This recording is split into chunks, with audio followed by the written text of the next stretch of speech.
Bonjour la famille, c'est Joël et Emmanuel de Family First Ministry. Que la grâce et la paix de Dieu soient avec vous. C'est toujours un bonheur, un plaisir de vous retrouver dans cette capsule. Zoé, vie abondante en Christ. Amen, amen, amen. Alors, on est de retour, comme on vous a promis. Nous sommes vraiment dans la joie de vous retrouver, de retourner dans nos capsules hebdomadaires. Et on va commencer une nouvelle série qui nous touche beaucoup parce qu'on regarde tout ce qui se passe dans le monde, non seulement dans le monde, mais aussi au sein de l'Église, au sein de la communauté chrétienne. Et ce sont les statistiques qui nous démontrent que les taux de divorce sont en train d'augmenter.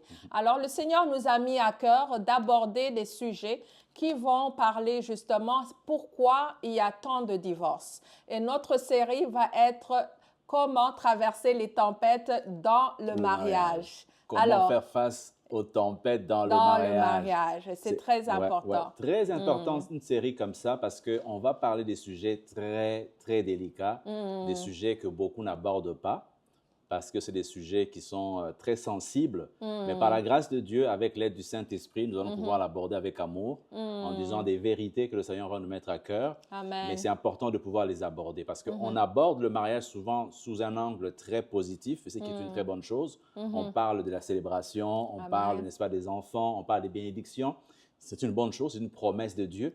Mais il y a l'autre côté de la médaille qui fait partie du mariage aussi. C'est des combats, c'est des tempêtes, c'est des épreuves dans lesquelles les gens traversent et très peu de gens l'abordent. Même pour ceux qui ne se préparent au mariage, très peu de gens on les prépare en leur disant qu'il y aura des combats, il y aura des situations. Alors que le jour J, tout le monde le dit, je t'aimerai, je te chérirai dans les moments difficiles comme dans les moments, n'est-ce pas, de joie. Ouais. Donc les deux font partie du mariage, du parcours.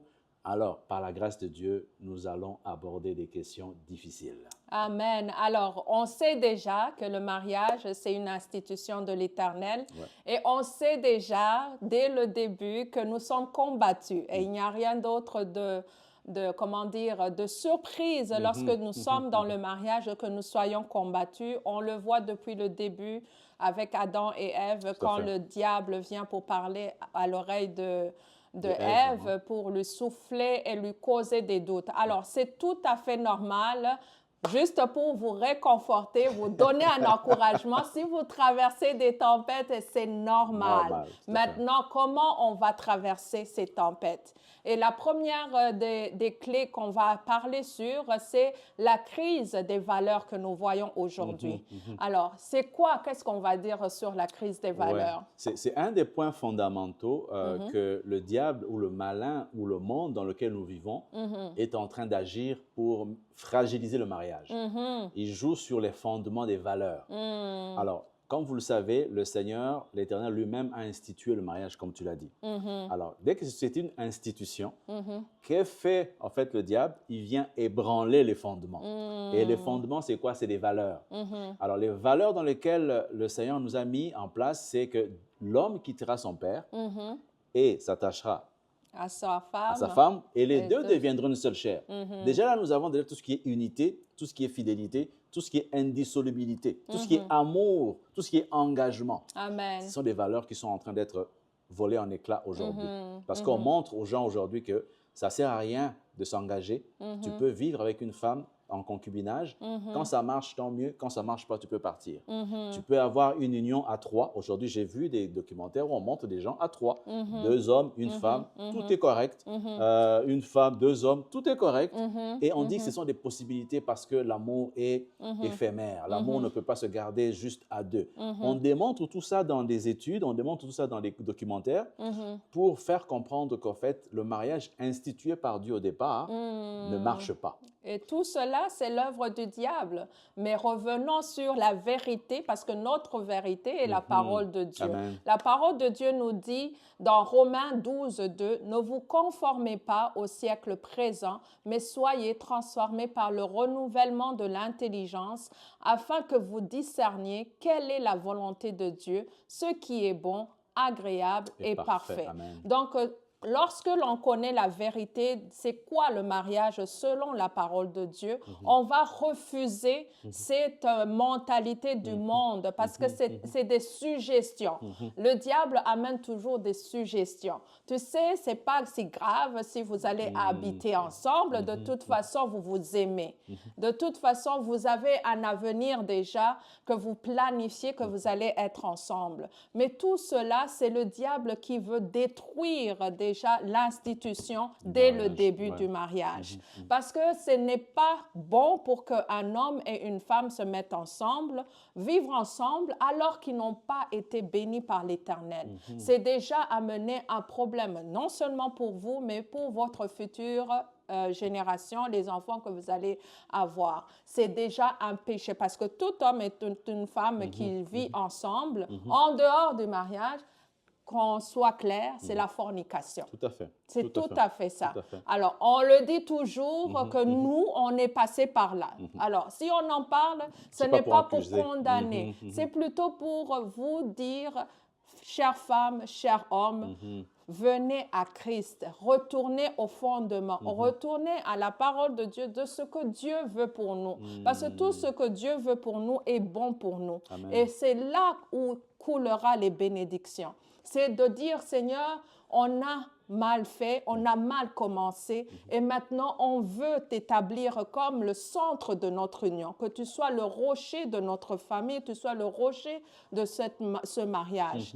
Souvent, j'entends notre frère Chris Ndikoumana qui exhorte aux gens même de se séparer et de remettre cela, hein, de le remettre droit comme Dieu le veut. Et il y a beaucoup de couples qui le font parce que le Saint-Esprit les a convaincus. Ce qui est important, c'est de ne pas laisser cette vie continuer pensant qu'il n'y a aucun problème. Oui, il y a un problème parce qu'aujourd'hui, on est dans les fins de temps, mon frère, ma sœur. On doit se remettre sur le bon chemin, ce que le Seigneur demande de nous, se repentir et le laisser venir vraiment nous donner la bonne image. Parce que tout ce qu'on fait dans le mariage, c'est pour que nous puissions glorifier l'Éternel. On ne peut pas glorifier l'Éternel alors qu'on vit une vie de pécheur. Tout à fait. Et ça, c'est très important ce que tu dis. Pour ceux qui vivent en concubinage, en fait, ils ne peuvent pas espérer avoir les bénédictions de Dieu. Tu ne peux pas vivre en dehors de Dieu et à recevoir la bénédiction de Dieu. C'est impossible. Deuxième chose par rapport à ce que tu dis, ça concerne aussi ceux qui ne sont pas encore mariés. C'est-à-dire que ceux qui se préparent au mariage, on leur donne cette liberté, entre guillemets, de pouvoir se fréquenter et de pouvoir avoir des relations sexuelles avant le mariage. C'est une sémence du diable. Exact. C'est une sémence de l'ennemi qui met quelque part un poison dans votre vie pour que quand vous serez ensemble, en fait, de relation en relation, vous vous blessez, en fait, et vous allez blesser les autres. Ça, ce sont des choses que vous devez réellement savoir. C'est pour ça qu'on parle et aux mariés et ceux qui ne sont pas mariés. Ceux qui sont célibataires, encore une fois, c'est une façon de se préparer. La meilleure façon de se préparer, c'est de se préserver. La meilleure façon de se préparer, c'est de pouvoir aller chercher la volonté de Dieu par rapport au plan de Dieu pour ton mariage. Donc ça, c'est des choses très importantes. On peut développer cela plus longuement, mais on vous donne juste certaines clés qui peuvent vous aider à aller de l'avant. Deuxième chose, ce que tu partages par rapport à Romains 12, 2 dit, c'est que se laisser transformer par l'intelligence. Alors, l'intelligence, aujourd'hui, on le pense qu'on peut le recevoir à travers des études. C'est vrai, on peut étudier et avoir une intelligence pour pouvoir être fonctionnel, avoir un travail. Mais l'intelligence dont on parle ici, c'est l'intelligence de Dieu. Amen. Une intelligence divine.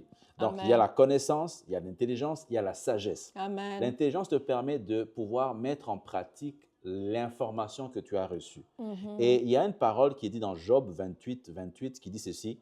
Puis il dit à l'homme, voici, la crainte du Seigneur, c'est la sagesse. Amen. On le dit aussi dans Proverbe, n'est-ce pas? Le commencement de la sagesse, c'est la crainte de Dieu. Oui, amen. Et s'éloigner du mal, c'est l'intelligence. Donc, quand le mal t'est proposé, comme tu as dit, quand le péché t'est suggéré, c'est, n'est-ce pas, de s'éloigner. Amen. Et c'est là où vient maintenant encore la parole que tu as parlé tantôt, c'est de résister au diable et il fuira loin de vous. Amen. C'est aussi simple que ça, l'intelligence de Dieu. C'est-à-dire qu'il y a des choses qui t'ont proposées à travers des films, à travers des amis, à travers des sorties que tu peux faire. L'intelligence, tu la démontreras quand tu vas fuir. Amen. Quand tu es Amen. face à la tentation, par exemple, de péché de tout ce qui est fornication, la parole dit fuyez l'impudicité. Amen. La meilleure façon de le résister, c'est de fuir. Il y a des choses que tu dois Amen. fuir réellement. Amen. Et tu le vois et tu fuis. Donc, voilà en tout cas les deux premiers éléments qu'on peut voir. Et le troisième élément, développer le discernement de l'esprit. Amen. Le discernement de l'esprit, comme on peut le dire, c'est un don. Ce n'est pas des choses qu'on peut donner, qu'on peut recevoir comme ça. Il faut demander au Seigneur, à travers la prière, d'avoir le don de discernement. Le discernement, c'est quoi? C'est une façon de pouvoir distinguer le bien du mal. Quand on dit dans Romains 12, 2, on dit, écoute, discerner, n'est-ce pas, la volonté de Dieu et pouvoir s'y conformer. Pour pouvoir s'y conformer, il faut avoir un discernement. Ce qu'on me propose, est-ce qu'il est bien? Est-ce qu'il est bon? Est-ce qu'il est parfait? Est-ce qu'il est agréable?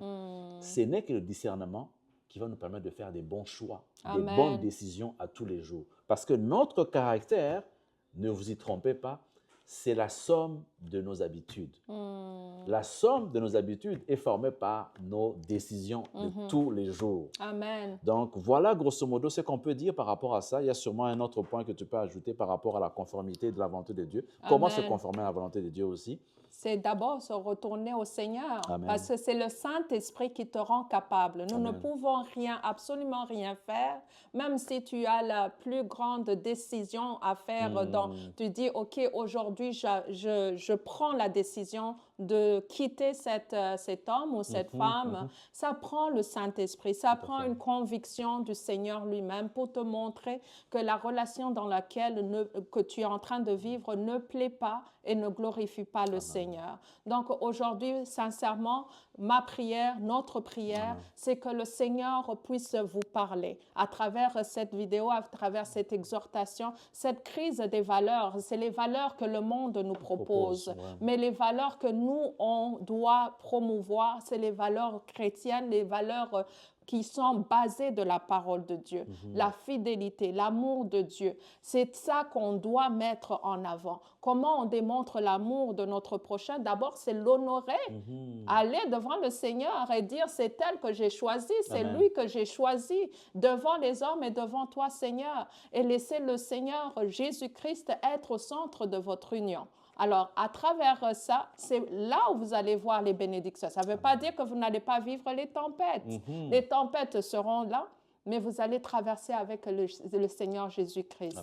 La parole qu'on a partagée dès la première vidéo, c'est que Jésus est dans notre barque. Nous devons continuellement garder nos yeux fixés à lui.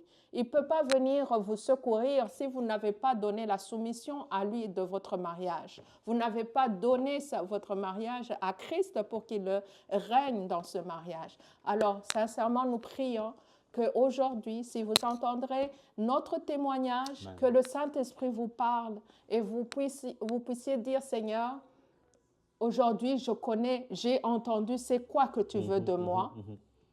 Et je me donne à toi, Seigneur. Je m'abandonne à toi. Je demande pardon pour cette union que j'ai essayé d'avoir par mes propres voies, par mes propres forces. Et je veux m'abandonner à ta souveraineté. Je veux m'abandonner afin que tu puisses nous guider dans tout ce que tu veux que nous puissions faire. Nous voulons le faire de ta façon, Seigneur. Ça se peut que vous soyez ensemble et que c'est ce que le Seigneur veut pour vous. Et il va le faire, mais faisons-le de la bonne voie. Mettons Christ, mettons Dieu le premier dans notre union. Et nous prions sincèrement que le Saint-Esprit continue à vous donner l'éclairage et comment vous allez le faire et comment vous allez commencer à le servir afin que votre famille glorifie Dieu. Alors que le Seigneur vous bénisse abondamment, qu'il soit le socle de votre mariage, Amen. Présent ou futur, parce que tout le monde est appelé à se marier, sauf ceux qui sont appelés à être des eunuques, comme dit l'apôtre Paul. Amen. Que le Seigneur vous bénisse abondamment et que vous soyez vraiment alerte par rapport aux valeurs du ciel, par rapport aux valeurs chrétiennes, par rapport aux valeurs bibliques, par rapport aux valeurs christocentriques. Amen. Que le Seigneur vous fasse du bien et que nous puissions nous retrouver la prochaine fois par la grâce de Dieu. On vous aime et Jésus vous aime encore plus. Bye.